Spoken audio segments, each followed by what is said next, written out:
பிரச்சனை போயிட்டு இருக்குன்னு உங்களுக்கு தெரியுமா? தமிழ்நாடு நமக்கெல்லாம் ஆக போகுது, அது உங்களுக்கு தெரியுமா? தஞ்சாவூர்ல GEEC கம்பெனிக்கு நம்ம கவர்மெண்ட் ஒப்பந்தம் கொடுத்திருக்காங்க. எதுக்காக அப்படின்னா மீத்தேன் எடுக்கிறதுக்காக. இதுக்காக நம்ம கவர்மெண்ட் கொடுத்திருக்கிற இடத்தோட அளவு எவ்வளவுனா 691 சதுர கிலோமீட்டர். ஆனா பாதிக்கப்பட போற நிலப்பரப்பு எவ்வளவுனா 8270 சதுர கிலோமீட்டர், அதாவது 21 லட்சம் ஏக்கர். தஞ்சாவூர் தமிழகத்தோட நெற்களஞ்சியம்னு சொல்லுவாங்க.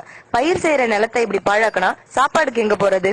இது தஞ்சாவூர் மட்டும் இல்லாம புதுக்கோட்டை, கடலூர், திருச்சி இது மாதிரி நிறைய டிஸ்ட்ரிக்டையும் கண்டிப்பா டிஸ்ட்ராய் பண்ணும். மீத்தேன் எடுக்கிறதுனா 6000 அடி ஆழம் குழி தோண்டுவாங்க. இதனால கடல் நீர் சுத்தமா நிலத்தடிக்குள்ள வர ஆரம்பிச்சிடும். நிலத்தடி நீர் மட்டும் இல்லாம போயிடும். சாப்பாடும் குடிநீரும் இல்லாம தமிழகமே தத்தளிச்சுட்டு இருக்க வேண்டிய நிலைமை ஏற்படும்.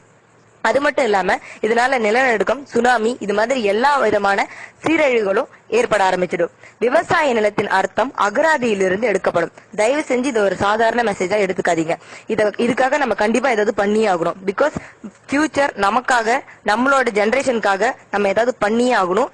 சோ தயவு செஞ்சு இதை ஃபார்வர்ட் பண்ணுங்க.